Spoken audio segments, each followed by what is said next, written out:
종말은 우리에게 굉장히 중요한 내용을 담고 있고 또한 우리에게 굉장히 중요한 여러 가지 말들을 해주고 있습니다. 종말의 시간표 안에는 굉장히 중요한 세 가지 사건이 등장하는데 그 첫 번째가 일곱 인의 재앙이고 두 번째가 일곱 나팔 재앙이고 세 번째가 일곱 대접 재앙입니다. 일곱 인과 그리고 또한 일곱 나팔 재앙이 하나님께서 구원하시기로 예정했던 자들, 예정했던 자들이라는 것이죠.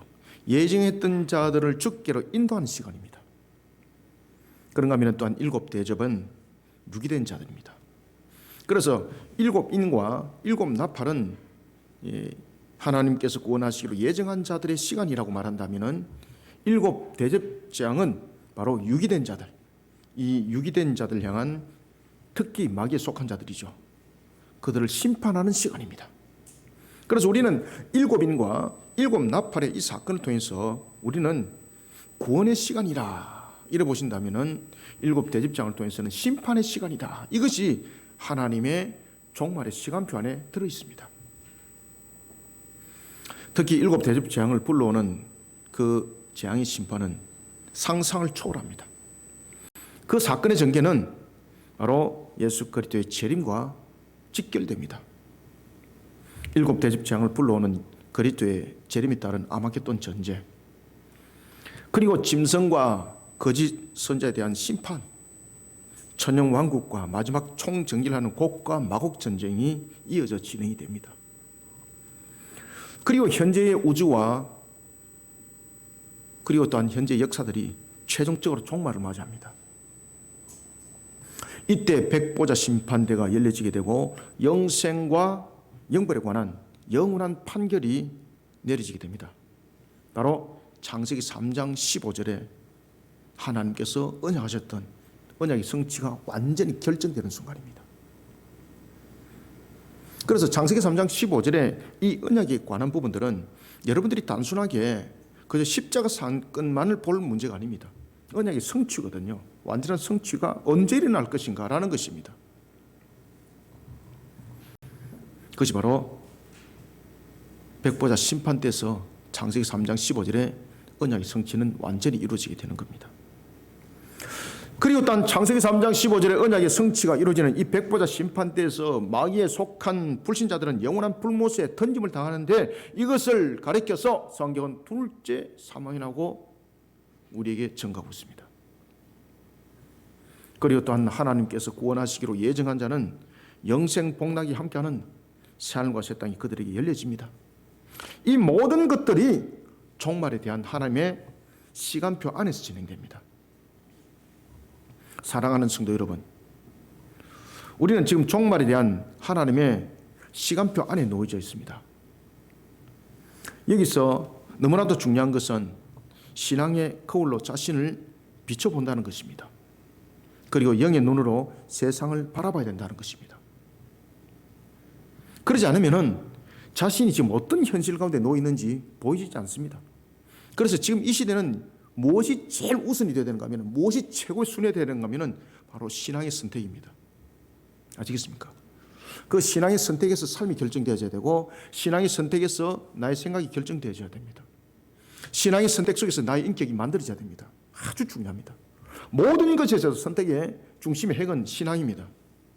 이것이 종말의 시간표에서 제일 중요한 겁니다.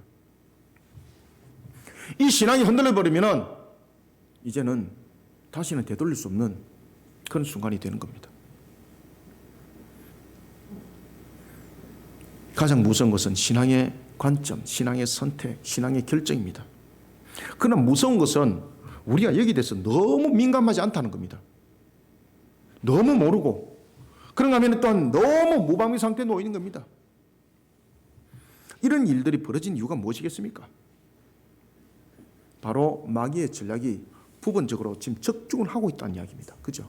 그래서 우리가 이 시대에 굉장히 우리가 중심에 예수 그리스도 십자가를 세우면서 우리의 신앙들의 근본들을 이끌어갈 때 우리가 경계선을 가지고 가장 긴장해야 될 성경 구절이 에베소서 2장 1절의 말씀이라고 그랬죠. 마귀가 삼킬 자를 찾기 위해서 두루 다닙니다. 그 삼킬 자는 바로 공중의 권세를 가지고 있습니다.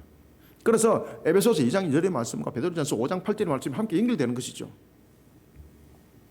이런 속에 우리는 영적으로 긴장하지 않으면 안 됩니다. 그런데 이 에베소서 2장 2절의 이 말씀과 베드로전서 5장 8절의 말씀이 지금 적중을 하고 있다는 이야기입니다. 그러니까 영적 마비가 일어난 겁니다. 그러니까 타락해도 타락을 하는지 모르고 앉아가 있고, 쾌락이 하나님 앞에 죄를 범한지 알지 못하고 있고, 그리고 자신의 만족이 하나님 앞에 영광을 가리지 못하는 것을 가린다는 것을 알지 못하는 그런 영적 마비 상태 속에서 우리가 지금 살아가고 있는 겁니다. 얼마나 무서운지 모릅니다. 그래서 우리는 신앙으로서 다시 흔들어서 우리 자신을 비춰봐야 합니다. 그러나 여러분들, 여기 속에도 반드시 기억해야 될 것은 있습니다. 마귀가 분명히 공정의 권세는 가지고 있습니다. 베드로전서 5장 8절의 말씀처럼 삼킬 자를 찾기 위해서 두루 찾는다 그랬습니다. 우는 사자처럼, 우는 암사자처럼 말입니다. 그런데 여기에서 더욱더 중요한 것은 전지하시고 전능하신 하나님께서는 이런 악한 때를 통해서도 자신의 뜻을 반드시 성취해 간다는 겁니다. 이것이 바로 언약의 내용입니다. 종말에 대한 하나님의 시간표, 이것은 하나님의 언약입니다. 우리는 이런 종말에 대한 하나님의 시간표 안에서, 그리고 시간표에 대해서 잊지 말아야 될 것이 있습니다. 우리는 신앙 가운데에 어떤 것들을 잊지 말아야 될 것인지를 우리가 직시하고 종말의 시간표 안에 자신을 온전히 바로 세워나가길 바랍니다. 먼저 우리가 1절을 한번 읽어봅시다. 시작. 또 내가 봄에 천지가 무지개의 열쇠와 큰 쇠사슬을 그의 손에 가지고 하늘로부터 내려왔어. 아멘. 먼저 우리가 이제 1절부터 이제 3절을 통해서 이제 볼 것은, 우리가 이제 지난주에도 우리가 큰 음녀의 사건들을 우리가 두 주에 달아서 봤지 않습니까? 특히 이제 큰 음녀의 사건 속에서 터지는 것들이 바벨론의 문제죠. 이 바벨론은 이 땅 위를 총정리하는 과정 속의 하나거든요. 이런 부분들이 여러분 이제 곡과 마곡 전투가 함께 이루어지는 것이 아니라, 곡과 마곡 전투는 천연왕국이 끝나고 난 뒤에, 그래서 이것이 이제 무천년설적 관점에서 보느냐 아니면은 이제 전천년설 관점에서 보느냐라는 것인데, 이 부분들은 함께 어울려서 다 보셔야 됩니다. 아마게돈 전쟁과 곡과 마곡 전쟁은 분명히 구별되는 전쟁들입니다. 특히 이제 오늘 본문 속에서는 보면은 아마게돈 전쟁 이후에 이제 일어나는 사건들이 있는데, 그 사건 속에서 가장 중요한 것은 마귀가 결박을 당한다는 것이고, 그리고 짐승과 거짓 선자는 불못에 던짐을 당합니다. 이 유황 불못에 던짐을 당하는 사건은 3번 일어납니다. 아시겠습니까?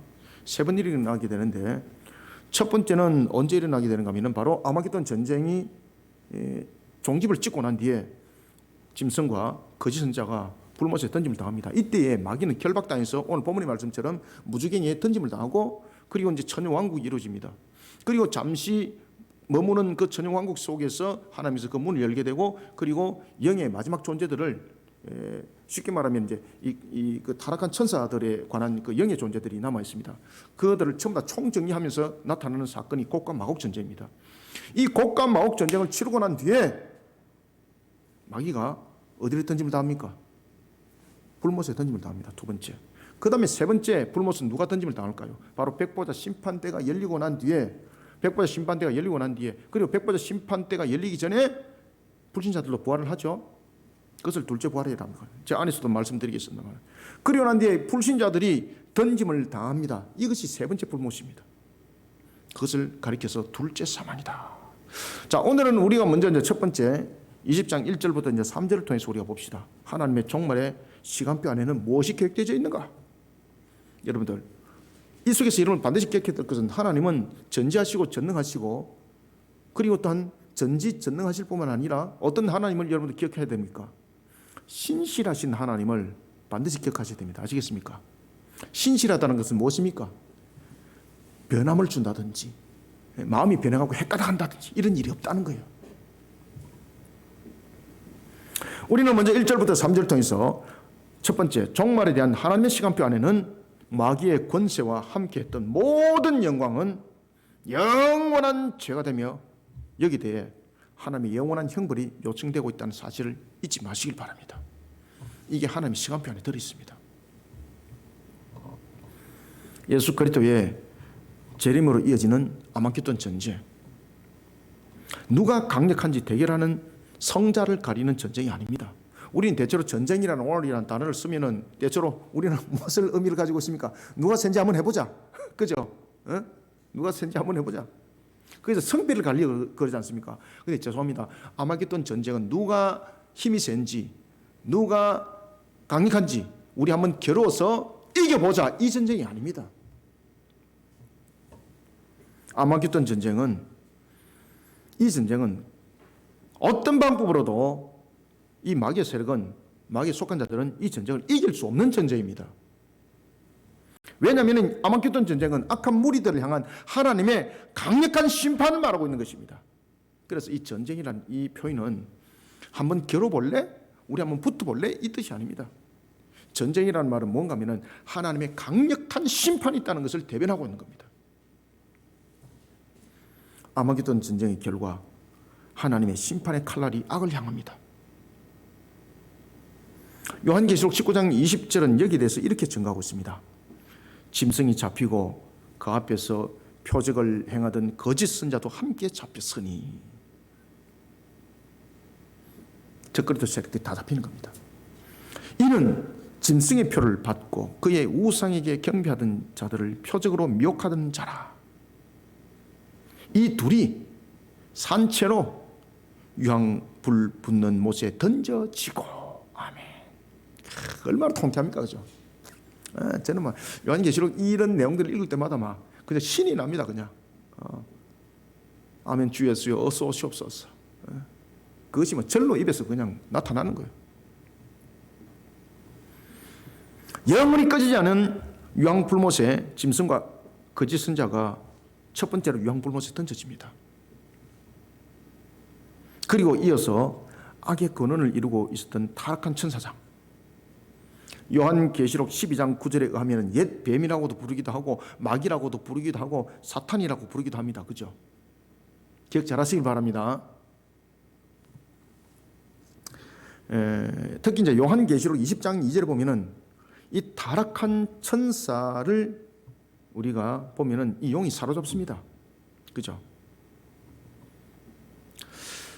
오늘 본문에 보면은 이 타락한 천사장인 용, 요한계시록 오늘 20장 2절에 보면은 그가 사로잡힙니다. 근데 사로잡힐 때 어떻게 사로잡히는가 보십시오. 쇠사슬에 묶입니다. 왜 그런가 하면 그 결박은 아무도 못 끊는다는 이야기입니다. 전능하신 하나님께서 쇠사슬로 묶어버리는 거죠. 그것을 누가 끊어 풀어 나오겠습니까? 거기다가 어디까지 던집니까? 무지개에 던져버립니다. 무지개가 무슨 뜻입니까? 밑이 없고 끝이 없는 것을 무지개라고 말하는 겁니다. 그러면 그곳에 던져져서 마귀는 그냥 편안한 삶을 사는가? 아닙니다. 마귀가 그곳에 무지개에 떨어져서 극심한 고통과 공포 속에 그는 그 속에 갇히게 되는 겁니다. 아시겠습니까? 그래서 무지개는 딱 쓰는 겁니다. 무지개과 불못과 두 군데를 비교를 했을 때에 어디가 여러분들 더 심각함이 있겠습니까? 똑같습니다. 불못이라는 것은 이제 완전한 심판 속에서 놓여지는 걸 말하고 있는 것이고, 무지개라는 것은 그 완전한 심판이 내려지기 전에 가둬놓는 고통의 함인데, 여러분들 끝이 없는 속에서 당하는 그 고통, 공포는요 정말 죽는 것이 오히려 편할 정도로, 그것이 무지개입니다. 그것을 결박해서 쇠사슬로 결박해서 묶어서 던져버립니다. 그리고 문을 닫아버리고 인복을 해버려요. 그 인복은 누구의 인복입니까? 전능하시고 전지하신 하나님의 인복입니다. 아무 그 인복을 못 듭니다. 그것에 던짐을 당하는 겁니다. 누가? 요한계시록 20장 2절에 보면은 타락한 천사장인 용입니다. 특히 용은 요한계시록 12장 4절에 하면은 하늘의 별인 천사들의 3분의 1을 유혹하여서 하나님을 대적하도록 만들었던 우두머리입니다. 그죠? 그런데 오늘 본문에 보면은 용을 무엇이라고 말하고 있습니까? 2절에 보면은 용을, 그렇죠, 세 가지로 지금 표현하고 있죠. 이 굉장히 중요한 의미를 가지고 있습니다. 그래서 오늘 여러분들은 이 상황들을 잘 아시고 해석들을 잘 하시고, 그리고 이 내용들을 통해서 하나님이 우리에게 무엇을 말하고 있는가를 잘 아셔야 됩니다. 용을 옛뱀이라 부르고 있습니다. 첫 번째는 왜 옛뱀이라 부를까, 여러분들? 옛뱀이라고 부르는 것은 창세기 3장 1절과 관계가 있습니다. 창세기 3장 1절에 하면은 인류를 죄악의 구렁텅이로 몰아넣었던 죄악의 근원, 그것을 옛뱀으로 지금 표현하고 있는 겁니다. 동시에 용은 어떤 존재인가라는 부분에 대해서 옛뱀으로 표현하고 있습니다. 여러분들, 우리가 창세기 3장에 보면은 뱀은 무엇을 표현하고 있습니까? 하나님께서 만드신 들짐승 가운데서 가장 간교하고라고 성경은 우리에게 조명해주고 있습니다. 여기서 간교한다는 것은 무슨 뜻이죠? 아주 지혜가 뛰어난 짐승, 아시겠습니까? 하나님께서 만드신 들짐승 가운데서 가장 지혜가 뛰어난 들짐승이었습니다. 그것이 뱀이었습니다. 그럼 다시 말하면 이 용이라는 존재는 어떤 존재인가라는 것입니다. 지혜가 아주 뛰어나다는 겁니다. 그래서 옛뱀이라는 단어 딱 쓰는 겁니다. 천사들 어떻게 꼬치겠습니까? 지혜로 꼬시는 거죠. 그죠? 속이는 것은 무엇입니까? 지식이 아니죠. 지혜죠. 그죠? 속이는 거죠. 그래서 이 용을 옛뱀이라고 말하는 겁니다. 그는 하나님께 주신 뛰어난 지혜로 자신의 세력과를 형성한 존재다 이 말입니다. 스스로 생긴 지혜가 아니거든요. 하나님께서 주신 그 지혜를 가지고 하나님께 영광을 돌린 것이 아니라, 천사장으로서 하나님께 영광을 돌린 것이 아니라 자기의 존재를 만들어갔던 겁니다. 그래서 옛뱀이라고 딱 이야기를 하는 겁니다. 그리고 용을 또 무엇으로 표현하고 있습니까? 마귀라고 이야기를 합니다. 왜 마귀라는 단어를 딱 들고 들었을까요? 그 이유가 있습니다. 용을 마귀라고 일컫는 것은 용의 속성을 말하고 있습니다. 용이 어떤 속성을 가지고 있는가? 첫 번째는 용이 지식적 존재라는 것을 우리에게 설명하고 있었죠. 그죠? 옛뱀을 통해서. 두 번째는 용을 마귀라고 설명하고 있는데, 이것은 마귀라는 이 단어는 어디서 나왔는가 하면 헬라어에서 나왔습니다.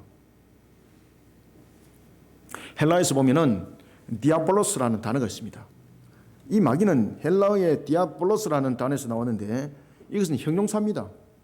고소하는 것, 그리고 비방하는 것, 이런 것에 능한 자를 표현하고 있는 겁니다. 아시겠습니까? 그래서 마귀라는 뜻은 비방하는 자, 고소하는 자, 이런 뜻을 가지고 있습니다. 이런 의미를. 창세기 3장 5절 보십시오. 창세기 3장 5절에 보면은 마귀가 옛 뱀을 통해서 어떻게 합니까? 뱀을 통해서 아담과 하와를 유혹할 때 어떻게 유혹합니까? 하나님을 비방하게 만들죠. 어떻게 비방하게 만듭니까? 속에서 비방하게 만들죠.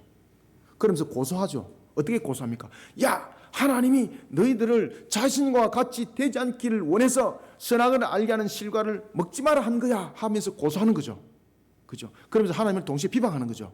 그래서 용을 마귀라고 표현을 하는 겁니다, 여러분들. 그래서 헬라어로 디아볼로스라는 단어를 딱 쓰고 있는 거예요. 하나님께서 너희들을 하나님과 같이 지혜자가 되는 것을 시기해서 그것을 막기 위해서 선악을 알게 하는 실과를 먹지 말라고 했다. 그러면서 하나님을 비방하게 만들고 고소하는 거죠. 그래서 마귀라는 거예요, 마귀. 그러면서 세 번째는 용을 사탄이라고 불러요. 자, 여러분들 이제 의미를 좀 아시겠습니까? 왜 용을 옛뱀이라 부르고 마귀라 부르고 세 번째는 사탄이라 부를까요? 사탄은 어디서 왔을까요? 이 단어가. 마귀가 헬라어로 디아볼로스에서 왔다면 사탄은 한글 그대로 사탄입니다. 히브리어입니다. 히브리어. 이 사탄은 명사로 사용되는 겁니다. 명사. 디아볼로스가 형용사로 사용된다면 사탄은 명사로 사용되는 겁니다. 명사로 어떻게 사용되는가 하면 대적, 원수. 아시겠습니까? 그래서 지금 용은 세 가지로 해석이 다 되는 겁니다. 옛 뱀으로서 지혜를 가졌는데 마귀로서 하나님을 비방하는 자였다.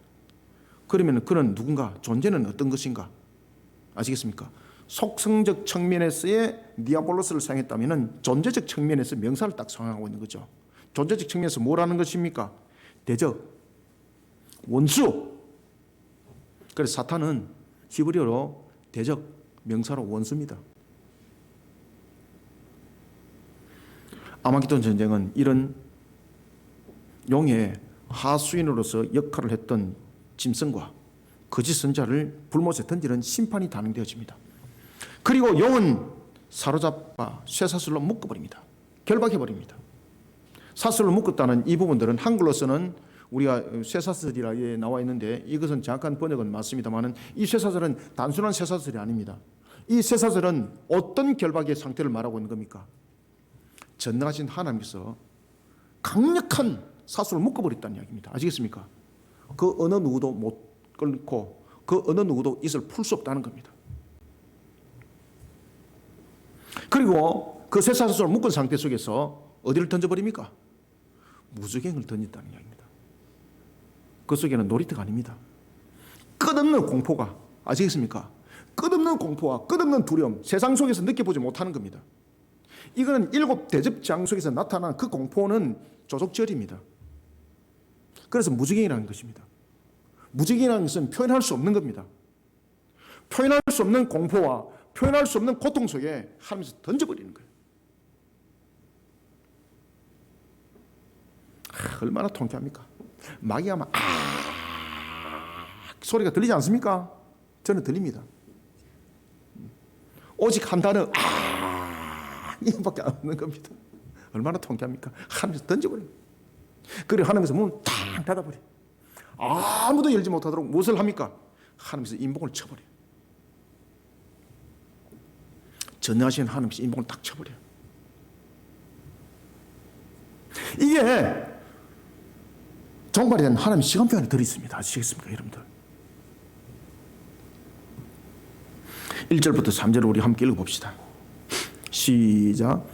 또 내가 봄에 천사가 무지개의 열쇠와 큰 쇠사슬을 그의 손에 가지고 하늘로부터 내려와서 용을 잡으니 곧 옛뱀이요 마귀요 사탄이라 잡아서 천년 동안 결박하여 무지개에 던져 넣어 잠그고 그 위에 임봉하여 천년이 차도록 다시는 만국을 미혹하지 못하게 하였는데 그 후에는 반드시 잠깐 노일이라. 아멘.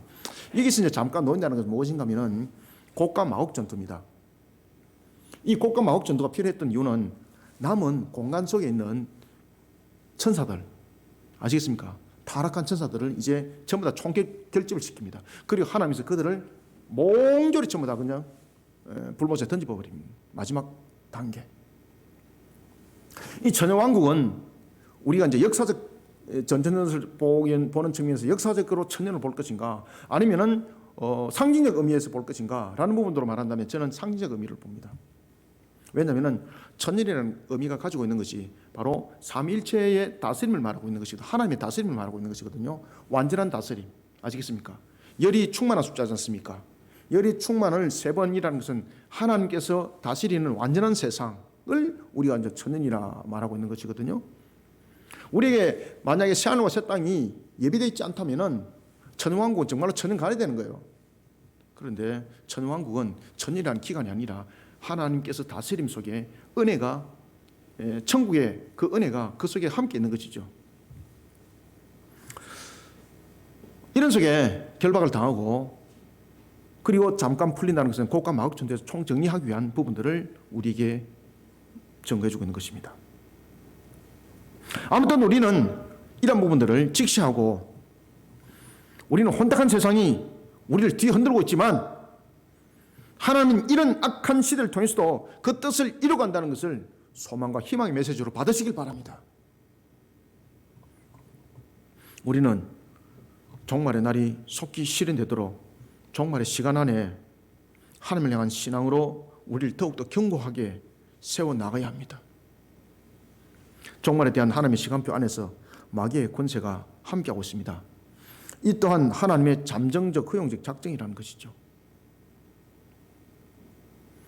하나님께서 구원하시기로 예정한 택한 백성 가운데 아주 완악한 자를 불러 모으기 위한 방법이 그 속에 있기 때문인데 이것이 길지 않도록 하기 위해서 저와 여러분들 움직여야 합니다. 그래서 우리의 노력이 필요하고 우리의 신앙적 결단이 중요한 겁니다.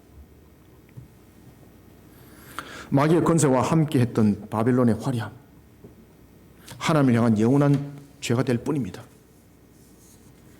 하나님의 시간표 안에는 마귀의 권세와 함께했던 모든 영광은 영원한 죄가 될 것이고 영원한 불못의 심판만이 기다리신다는 것이 종말에 대한 하나님의 시간표 안에 명시되어 있습니다.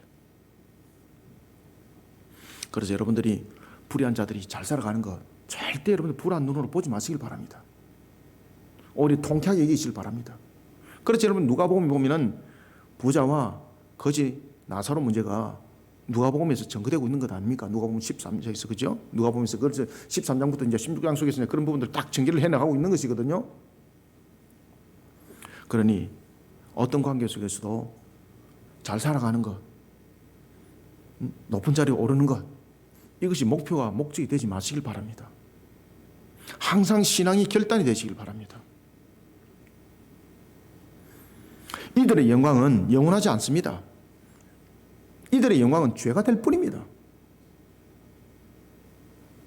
하나님의 영원한 형벌이 요청될 뿐입니다. 이 사실을 우리는 잊지 마셔야 됩니다. 세상의 불의로 얻어진 부와 영광, 그 권세와 명성, 인기, 우리는 이것을 대적하는 신앙의 자세를 가져야 합니다. 아시겠습니까? 누가복음의 거짓 나사로처럼 말입니다. 누가복음의 거짓 나사로는 그냥 단순한 거지가 아닙니다. 신앙의 절개를 지키기 위해서 불의한 것들과 함께하지 않는 그 신앙 속에 세워졌기 때문에 하나님이 그를 천국에 딱 데려갔던 겁니다. 가난하게 살았기 때문에 보상이 아닙니다. 가난하게 사는 사람들 가운데서도 여러분들 불의하고 하나님이 구원하지 않을 자 있습니다. 부자 가운데서도 여러분들 보시면 하나님에서 구원할 자가 있고 구원하지 않을 자가 있습니다. 누가복음에서 부자와 가난한 자는 마치 가난한 사람에게 보상적 측면에서 그렇게 천국을 데려간다 아닙니다, 여러분들. 그가 왜 가난하게 됐는가를 여러분 아셔야 됩니다. 그가 가난하게 된 이유는 무엇입니까? 신앙적 결단입니다. 그래서 상호에 있는 것도 안 훔쳐먹잖아요. 배가 고파도. 아시겠습니까? 보통 사람들이 배가 고프고 이러면 숨어가지고 상호에 있는 거 훔쳐먹는 거잖아요. 그런데 상호에 있는 거 손도 안 대더라. 손도 안 대더라.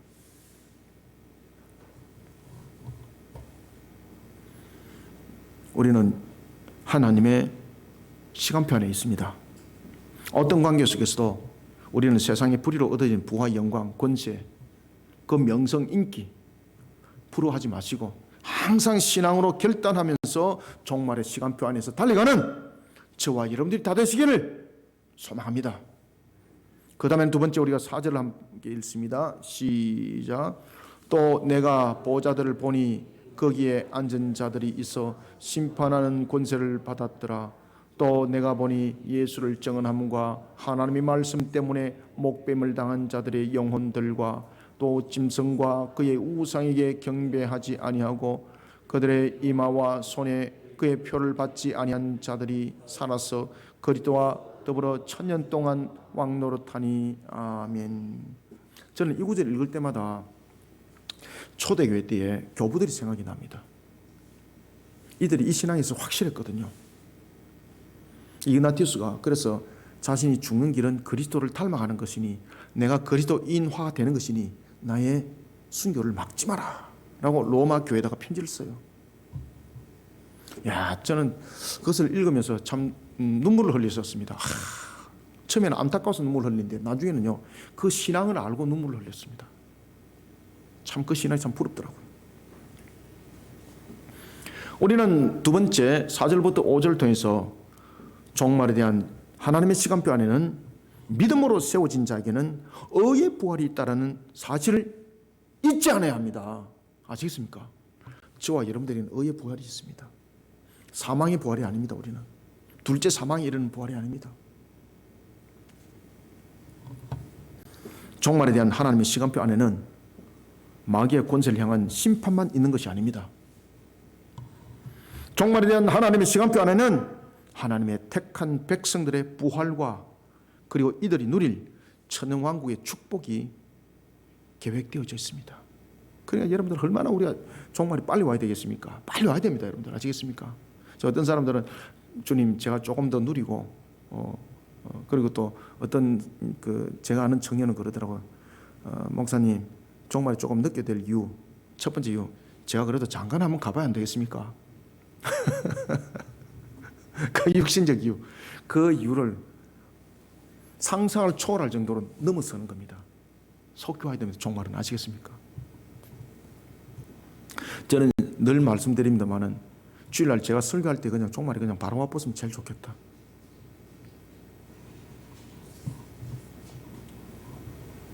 이와 같이 하나님의 종말의 시간표 안에는 저와 여러분들이 누릴 천년 왕국의 축복이 계획되어 있습니다. 얼마나 기쁩니까? 기쁘지 않습니까? 표정들이 전혀 감각이 없어요.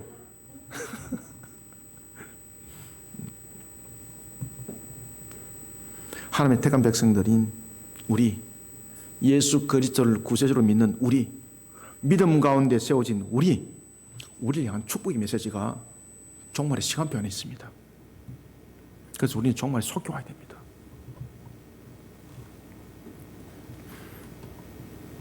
예수 그리스도가 구세주임을 증거하고 그 신앙의 절개를 지키다가 순교를 당한 자들이 보십시오. 종말에 속겨오기를 원하지 않습니까?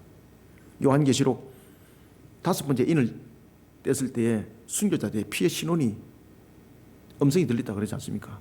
우리의 원수를 갚아줄 날이 언제입니까? 그 종말을 말하고 있는 것이거든요. 그러니까 잠깐만 기다리라. 너의 동무의 수가 차기까지 잠깐만 기다리라. 얼마나 그들이 원하고 있습니까? 종말의 속교기를 얼마나 지금 기다리고 있는지 모릅니다. 그래서 낙원에 있는 우리의 믿음의 형제들은 먼저 우리를 앞섰던 믿음의 형제들은요, 우리를 지금 응원하고 있어요. 낙원에서 힘내라, 힘내라. 너희들이 조금만 더 힘내면은 종말의 시간이 단축된다, 빨리 온다. 그러니 너희들이 힘내라. 신앙으로 굳건하게 절개를 지키고 마태복음 28장 19절부터 20절의 그 사명, 지상대위명을 향해서 달리거라. 사도행전 1장 8절을 잊지 마라. 우리 응원하고 있어요. 여러분들 아시겠습니까? 이 메시지가 들리지 않습니까? 아멘. 네. 한 번만 들려지는 건데요. 지금 응원하고 있습니다. 우리한테.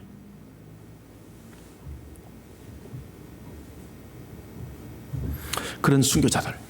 그런가 하면 또한 큰 음녀가 다스리는 바벨론과 함께 하지 않은 자들. 이런 자들이 우상 숭배와 함께 하지 않은 이들이 첫째 부활에 참여하게 됩니다. 마귀에 속한 자들이 맞이하는 것이 죽음의 저주였다면 예수 그리스도에 속한 자들은 영원한 생명으로 응답받는 부활입니다. 이들의 부활은 그리스도와 연결되어 있습니다. 그래서 의의 부활이라고 말하는 겁니다. 의의 부활.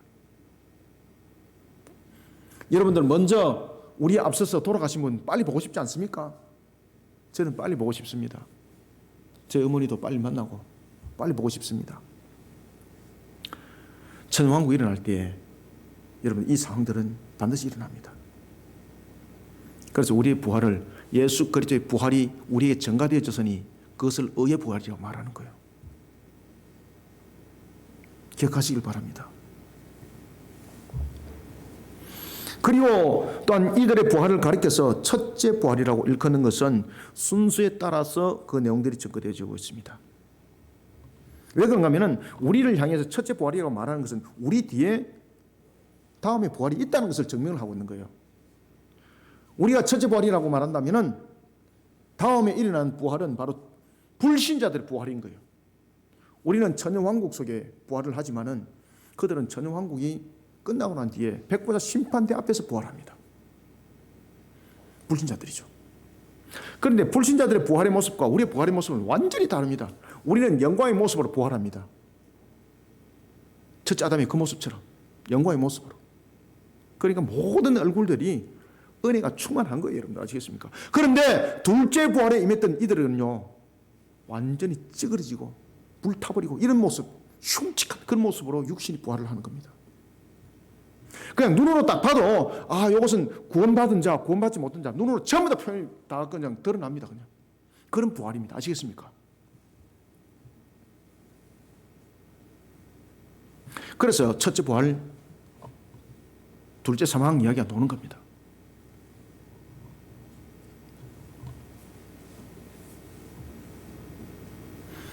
요한계시록 20장 5절에 의하면 이런 말이 있습니다. 그 나머지 죽은 자들은 그 천년이 차기까지 살지 못하더라. 아시겠습니까? 불신자들은 부활 못합니다. 그러면 불신자들은 언제 부활하는가? 불신자들은 아마겟돈 전쟁 때 다 죽임을 다 당하거든요. 그것을 우리가 보는 거예요. 이제 그들은 천연왕국이 끝나고 난 뒤에 백보자 심판돼서 부활하니 둘째 부활입니다. 그들의 부활은 의의 부활이 아닙니다. 심판에 따른 부활입니다. 데살로니가 전서 4장 13절에 의하면은 이들의 죽음은 희망이 없는 저주 상태를 말하고 있습니다. 4절부터 5절 두 절을 한번 읽어봅시다. 시작. 또 내가 보호자들을 보니 거기에 앉은 자들이 있어 심판하는 권세를 받았더라. 또 내가 보니 예수를 증언함과 하나님의 말씀 때문에 목뱀을 당한 자들의 영혼들과 또 짐승과 그의 우상에게 경배하지 아니하고 그들의 이마와 손에 그의 표를 받지 아니한 자들이 살아서 그리스도와 더불어 1000년 동안 왕노릇하니 그 나머지 죽은 자들은 그 1000년이 차기까지 살지 못하더라. 이는 첫째 부활이라. 아멘. 6절에서 그 나머지 죽은 자는 누굴까요? 아마겟돈 전쟁에서 몽땅 다 죽는 불신자들입니다. 그들은 부활하지 못한다. 첫째 부활에. 아시겠습니까? 심판대 부활이다. 심판대 부활. 그런데 심판대 앞에 딱 섰을 때 전부 다 그냥 겉모습만 봐도 구원받은 자, 구원받지 못한 자 다 포함합니다. 왜? 첫째 부활과 둘째 부활에서 다 이미 구분됐으니까. 저와 여러분들이 첫째 부활에 참여할 자가 되니 얼마나 기쁩니까? 그렇죠? 얼마나 기쁩니까? 그 어떤 분들이 늘 그렇게 근심을 합니다. 우리가 영화의 모습들로 변하면은 그러면은 집사님 먼저 나라를 이제 잘 모르겠네. 아닙니다. 우리의 지식과 우리의 지혜가 첫 번째 아담의 그 모습으로 회복되기 때문에 아주 그 탁월함이 영적으로 누가 누군지 다 알게 됩니다. 그리고 여러분들 잘 아시는 것처럼 예수님께서 부활하실 때 그의 모습은 예수님의 영광의 모습들로 변하다 보니까 막달라 마리아도 예수님을 알지 못했는데 무엇을 가지고 예수님을 구별했습니까? 목소리 가지고 구별했더라. 목소리는 완전히 변하지 않습니다. 왜냐하면 이 목소리는 하나님께서 우리에게 주신 특유한 하나의 센스입니다. 이것을 가지고도 아는 겁니다.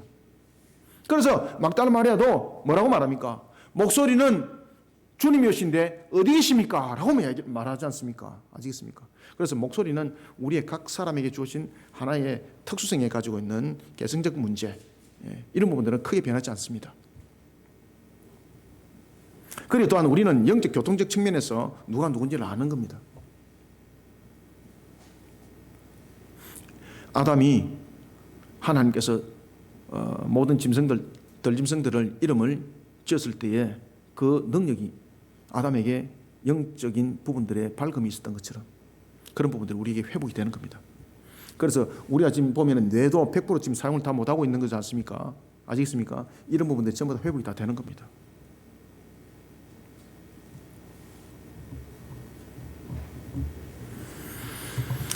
오늘 우리는 첫째 부활에 대해서 두 가지 측면을 우리는 깨달음에 대해서 알아야 되는 것이 있습니다. 먼저 첫 번째 부활에 대해서 두 가지를 우리가 아셔야 되는데, 첫 번째는 예수님의 부활과 관계되어 있는 첫째 부활이 있고요, 두 번째는 예수님의 재림과 관계되어 있는 첫째 부활이 있습니다. 예수님께서 무덤가에서 부활하셨습니다. 그것을 우리는 첫째 부활이라고 말합니다. 그죠? 그러면 우리는 예수 그리스도의 첫째 부활에 의해서 우리는 둘째 부활이 되는 거예요. 그런데 우리는 부활하는 것이 예수님으로 말미암아 일어나는 것이기 때문에 이것이 의의 부활이라고 말하고 있고, 이것은 구원론과 관계가 있습니다. 반면에 오늘 본문에 보면은 우리의 부활을 첫째 부활이라, 우리의 부활을 둘째 부활이라 말하지 않고 몇 번째 부활이라 말해요. 그렇지, 첫째 부활이라고 말하고 있습니다. 이것은 뭔가 하면은 언약의 성취와 관계가 있습니다. 첫째 부활은 예수님의 무덤가에 나타났던 부활이 첫째 부활이고, 우리는 그 부활에 전가받은 상태에서 둘째 부활이지 않습니까? 이것은 구원론의 관계예요. 구원론, 의의 부활. 이해되셨죠? 그런가 하면은 예수님께서 재림하셔서 우리가 부활을 합니다. 이건 실질적인 부활이에요, 이제. 그죠? 예수님께서 무덤가에서 부활하시면 우리에게 부활이, 믿음이, 죄 사함에 대한 부분들이 우리에게 증가됨이죠. 그래서 우리는 구원론적 측면에서 의의 증가를 말하고 있고, 그리고 의의 부활, 이런 부분들을 통해서 우리가 둘째 부활이 예수님과 관계된 측면에서 말을 하고 있는 겁니다. 그런가 하면 이제는 예수님께서 재림하셔서 종말의 심판 속에 일어나는 실질적인 부활은 무엇인가 하면 부활의 순서를 말하고 있습니다. 실질적인 부활의 순서, 피조물의 부활의 순서입니다. 예수님께서 이 땅에 모든 것을 마무리하기 위해서 언약의 성취를 위해서 재림하십니다. 이때에 무덤가에 무덤이 열립니다. 이때 무덤은 누구의 무덤만 열리는가 하면은 하나님께서 구원하시기로 예정한 자의 무덤만 열립니다. 불신자들의 무덤은 안 열립니다. 그래서 재림하여서 순차적으로 부활하는 것이 믿음을 가진 자들의 부활입니다. 그것을 첫째 부활이라고 말하는 거예요.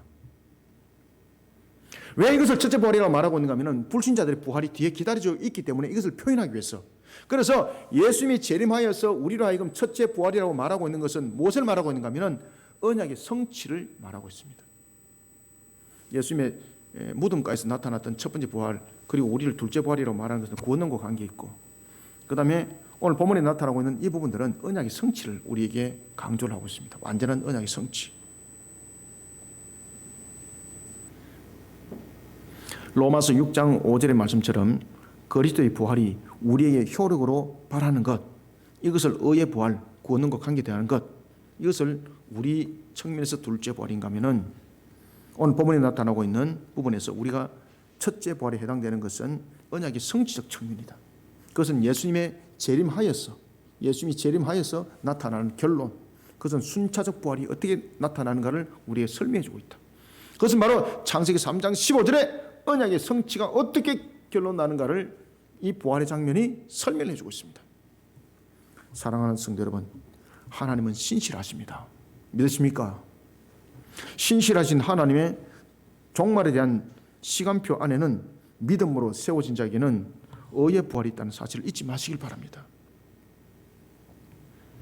자신에게 주어진 어떤 환경도 어떤 시간도 불의함과 함께하지 않는 십자 신앙으로 자신을 당당하게 그리고 담대하게 세워나가야 합니다. 이게 필요합니다. 그러면 성령 하나님께서 도와주십니다. 능력을 주시고 이끌어 인도해 주십니다. 종말에 있을 부활의 소망, 우리는 이것을 믿음으로 바라보면서 신앙에 대해서 분명히 흔들림이 없어야 됩니다. 이 신앙이 무너지면 안 됩니다. 종말에 대한 하나님의 시간표 안에는 믿음으로 세워진 자에게는 의의 부활이 있다는 이 사실을 잊지 마시고 오늘도 자신에게 주어진 사명 사역 속에 힘있게 감당하고 기쁨으로 사역을 감당하는 그런 저와 여러분들이 다 되시기를 소원합니다. 마지막으로는 세 번째 6절을 한번 읽어봅시다. 시작. 이 첫째 부활에 참여하는 자들은 복이 있고 거룩하도다.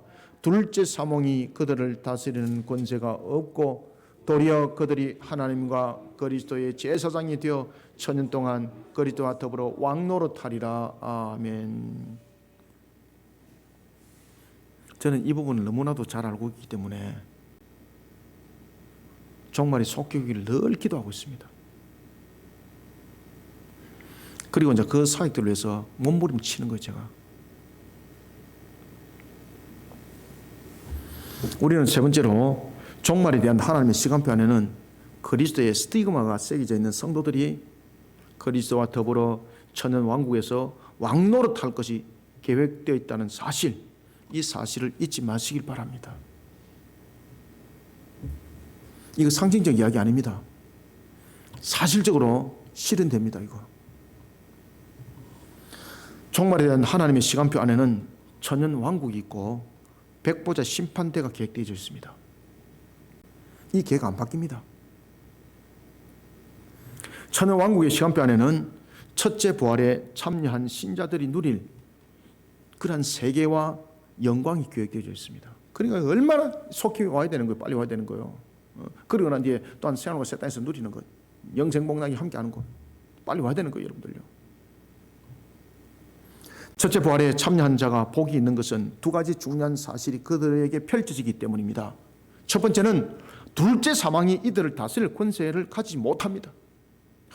얼마나 기뻐요, 여러분들요. 얼마나 기뻐요. 요한계시록 20장 11절 이하에 따르면은 백보자 심판대 앞에 모든 시대 모든 사람이 다 서게 됩니다. 어떤 분이 제보고 이런 이야기를 하더라고요. 목사님, 그러면은 그 종말 심판대 앞에 모든 시대 사람이 서면은 와, 그 재판은 언제 합니까? 그거 순서 기다려다가 수억 년 걸리는 것 아닙니까? 죄송합니다. 하나님은 아니 계시는 곳이 없습니다. 전능하시고 전지하십니다. 순식간에 판결 끝납니다. 그리고 그 판결대는 여러분이 잘 아시는 것처럼 이런 하나의 우리의 지형적 측면에서 그 발을 디디는 것이 아닙니다. 모든 시대 사람들이 다 동시에 다 부르면 다 봤습니다. 그리고 그 판결들은 전부 다 1대1로 판결 내립니다. 하나님께서. 하나님께서 마치 그룹 지어가지고 자 일로 모여봐 일로 모여봐 이런 거 아닙니다. 하나님은 아니 계시는 곳이 없죠. 성자 하나님이 비록 성육신하여서 육신으로 재판을 합니다. 그것은 뭔가 하면은 영육 간의 심판이라는 겁니다. 영적으로만 계시면은 영에 대한 심판이 이루어지는 것이지 육신에 대한 함적 심판은 일어나지 않는 것이거든요. 그래서 영육 간으로 계시는 성자 하나님이 백보자 심판대에 딱 앉아요. 앉지만 그분은 아니 계시는 곳이 없는 거예요. 아시겠습니까? 그러면 그분이 딱 보좌에 앉아서 심판할 때는 수많은 그런 모든 시대의 사람들이 전부 다 부활해서 다 있는데 어떻게 할 것인가? 근데 죄송합니다. 한순간에 1대1로 전부 다 재판 다 받습니다. 1대1로. 염려하지 마시길 바랍니다. 그룹으로 지어서 재판 안 합니다. 표 받아가지고 안 합니다, 여러분들. 이게 우리의 유한선을 가지고 있는 이 머릿속에 그 개념들만 가지고 있는 거예요. 그 개념들만. 어떻게 재판한다고요? 1대1로 재판합니다. 1대1로. 1대1로 순식간에 재판합니다. 순식간에. 그럼 사람들이 많으면은 내가 어디 좀 숨었다가 좀 새하늘과 새 땅에 들어갈 때 좀 묵직하면 되겠구나. 천만에 여러분들 유리바다가 있기 때문에 아무도 못 들어갑니다. 아시겠습니까? 유리바다를 그저서 갑니다. 모든 행적들이 다 드러나기 때문에 숨어서 속에서 못 갑니다, 여러분들. 그리고 그 12문에 들어갈 때 그 12 진주문에 자신의 이름들이 전부 다 새겨져 있습니다. 그 이름이 안 새긴 자는 그 문을 통과 못 합니다. 죄송합니다만.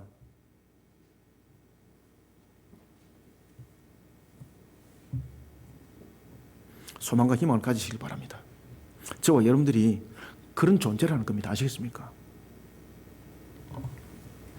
그는 이 땅에 잠시뿐인 그런 삶의 어려움 속에서 낭망하지 마시고, 어제도 보니까 한강에 뛰어내리려고 20대 여인이 난간에 앉아갖고 얼마나 오래 앉았었는지 손이 다 얼어가지고, 그러니까 지나가던 사람이 그것을 본 거예요. 차 안에서.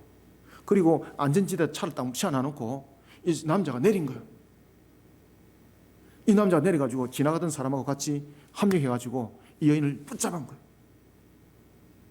이미 그 한강 밑에는 신고를 받고 119에서 배가 이 여인이 구조를 하려고 했지만 그 한강에서 떨어지면요, 그 충기에서 죽습니다. 살아날 확률은 거의 없습니다. 그러니까 앉아갖고 하염없이 울고 있었다는 거예요. 그죠? 험한 생활, 얼마나 많은 생활을 했겠습니까? 저도 그 심정 알죠, 저도. 과거에 저도 해봤으니까. 그 심정을 제가 알죠, 저도 하나님께서 뒤에서 안 불렀으면 아마 떨어져 내렸을 거예요, 저도. 우리는 이런 어리석은 시대를 살아면 안 된다는 거예요. 아시겠습니까? 세상에서 살아가는 게 힘듭니다. 저도 힘든 세월 제가 살아봐서 압니다. 힘듭니다, 여러분들. 만만한 세상 아니잖아요. 그런데 소망과 희망을 잃지 마시길 바랍니다. 우리에게는 영원한 나라가 있어요, 여러분들. 아시겠습니까? 영원한 나라가 있어요. 어떤 부분도 하나님은 실수하지 않습니다. 우리에게는 둘째 사망이 우리를 다스릴 수 없습니다. 요한계시록 20장 11절 이하에 보면은 모든 판결을 내리는 그 순간 하나님은 그 모든 판결을 아주 공의롭게 합니다. 그때 그 공의의 판단의 기준은 전부 다 행위입니다. 행위. 그 행위는 육신의 행위도 있지만 마음의 행위도 있습니다. 아시겠습니까? 영의 행위. 그래서 우리가 마음으로부터 품었던 부분들도 우리가 자문제 회개하지 않습니까? 그러면 우리가 휴거 상태로 갈 때는 어떻게 하는가? 주님께서 호련히 전부 다 씻어서 데려가는 거예요. 내가 회개한 거 덜 됐는데 이거 큰일 났네. 여러분, 주님께서 호련히 씻어 데려가십니다. 걱정하지 마시길 바랍니다. 우리는 이런 사실을 알고 어떤 관계 속에서도 하나님의 공의로움의 판단이 행위책에서 판결이 되지만은 주님은 우리를 전부 다 씻어 데려가신다는 사실. 그것이 우리에게 새겨진 그리스도의 스티그마입니다. 아시겠습니까? 우리가 예수 그리스도를 믿는 이 믿음 속에 그리스도의 스티그마가 그것을 다 씻어버리는 겁니다. 저와 여러분들에게는 그리스도의 스티그마가 있습니다. 아시겠습니까? 지금 여러분들 눈으로는 보이지 않지만 영의 스티그마가 있습니다. 우리가 다 폰합니다. 전부 다 폰합니다.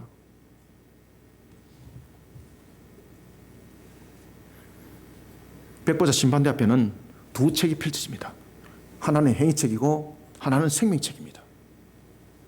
이 행위책은 모든 사람들이 죄에 이르는 그 행위가 다 들어있습니다. 아담의 대표성으로 인해서 우리 모두는 죄인이거든요. 내가 죄를 안 져도 그 속에 우리의 죄가 된 행위가 다 있습니다. 심지어 우리가 보면 마음으로 분내고 이런 것들도 전부 죄 속성 속에서 나타나는 결론이기 때문에 못 속여요, 여러분들요.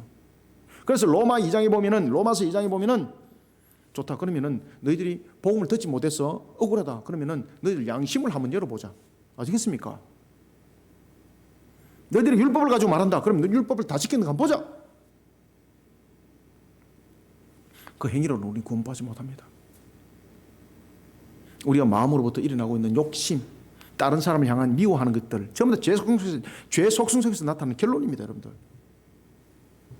저는 옆집에 있는 사람보다 죄를 조금 더 덜 지었는데 그럼 저는 천국 가 죄송합니다.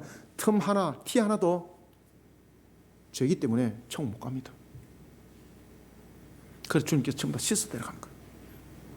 그러면 우리의 죄는 어떻게 해결됐는가라는 것입니다. 그래서 스티그마.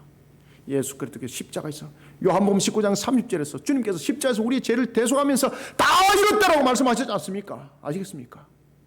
이것이 우리에게 스티그마 되는 거예요. 주님께서 다 이루신 거예요. 그러니까 우리의 행위책에 보면은 우리의 행위에 대해서 값이 예수 그리스도 다 지급한 거로 되어 있는 거예요. 그러면은 그 이름들이 행위책에서 X대가 있으면 어디로 가야 되겠습니까? 그래서 생명책으로 딱 옮겨지는 거예요. 저와 여러분들이 생명책에 기록이 되어 있습니다. 사랑하는 성도 여러분, 저와 여러분들은 예수 그리스도 스티그마 새기신 자로서 지금 주님의 그 책에 생명책에 기록이 되어 있습니다. 이것이 하나님의 종말의 시간표 안에 들어있습니다, 여러분들. 그러니 세상을 살아가는 모습 속에 조금 힘들다고, 좀 더 많이 힘들다고 극단적 선택하시면 안 됩니다. 아시겠습니까? 항상 천국 소망을 바라보시길 바랍니다. 오늘도 우리 기쁨으로 점심 먹읍시다. 뭐 반찬이 맛있니 맛없니 이런 소리 하지 마시고 항상 감사하게. 요한계시록 20장 12절에 따르면 다른 책이 하나가 더 펼쳐지는데 그것이 일명 생명책 아닙니까? 그 속에 저와 여러분들의 이름이 기록되어 있습니다, 여러분들. 하나님의 종말 시간표 안에 말입니다.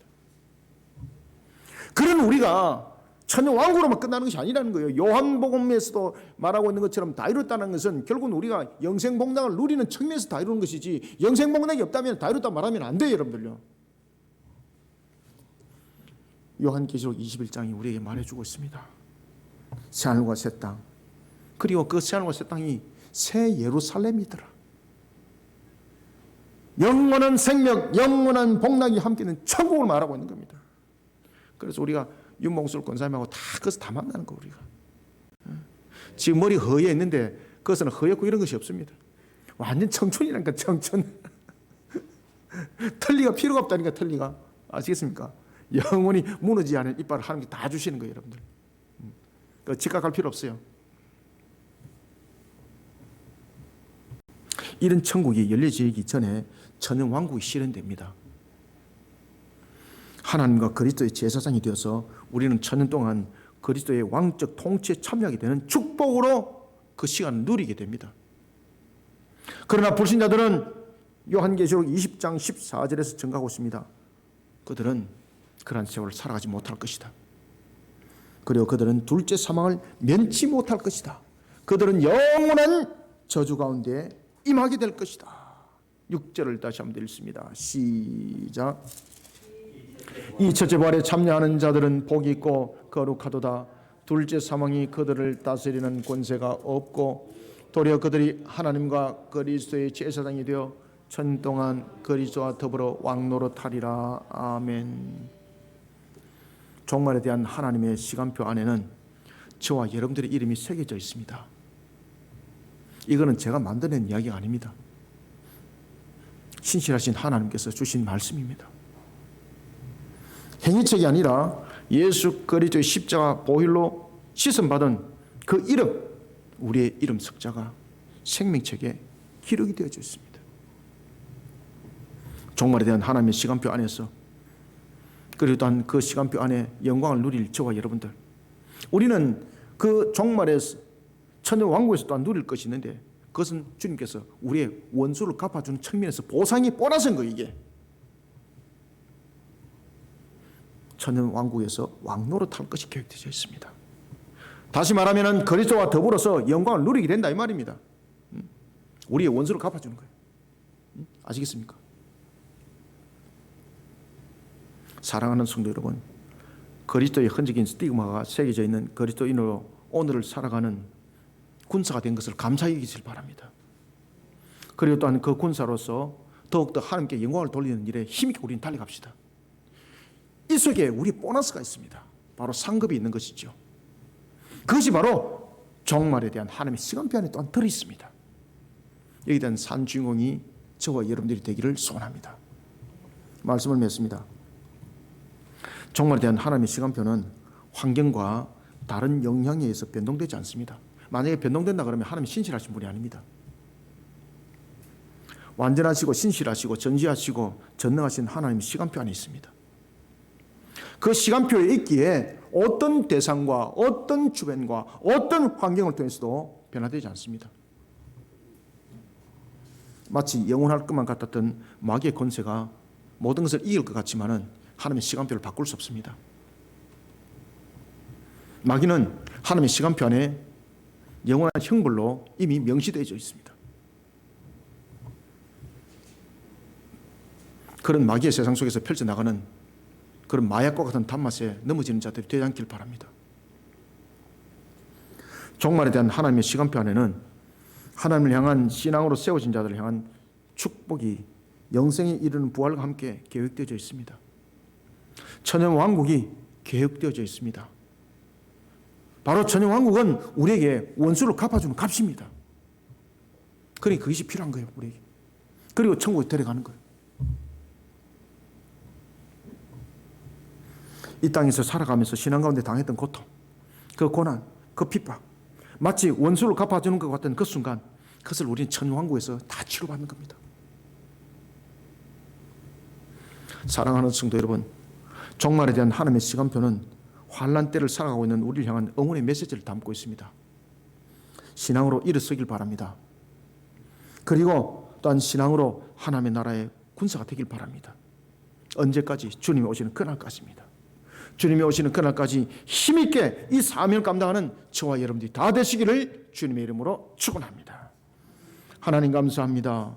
주님께서 오늘도 우리에게 열어주신 말씀, 하늘의 생명의 말씀이 우리 모든 성도들에게 꼴이 되고 양식이 되게 부족함이 없게 하여 주옵소서.